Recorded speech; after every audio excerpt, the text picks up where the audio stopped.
కూడా నువ్వు అప్లోడ్ చేయాలి. 2 లక్షల పైన ఉండేవాళ్ళు మనం చెప్పేదాకా కట్టొద్దని చెప్పు. ఎప్పుడు మనం డబ్బులు రాగానే కట్టమంటే ఆ రోజు వాళ్ళకి అకౌంట్లో వేస్తాం. లేదా ఇప్పుడే కట్టి నేను కట్టి 10 రోజులు అవుతుంది నాకు వేయలేదు మరి మమ్మల్ని తిడతారు. అది కాదు సార్, 2 లక్షలకి 2 లక్షలు మీరు వేస్తే అక్షి తర మేము కట్టుకుంటాం కదా. అదేనా? దానివల్ల అర్థం ఏంటంటే రెగ్యులరైజ్ కాదు, కొత్త లోన్ ఇవ్వడు. ఆడు 2 లక్షలు జమ చేసుకొని నా మట్టికి జమ చేసుకొని నీకు చూపిస్తాడు, బ్యాంక్ కూడా ఇవ్వడు. నాకేంటంటే మీ కుటుంబం అప్పు ఉండవద్దు.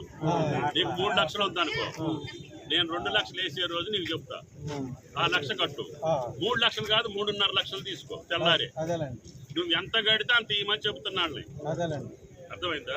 నీకు ఎంత బాకీ ఉన్నాయి, 10 లక్షలు బాకీ ఉన్నా 10 లక్షలు ఇవ్వమంటున్నా మళ్ళా తెల్లారే.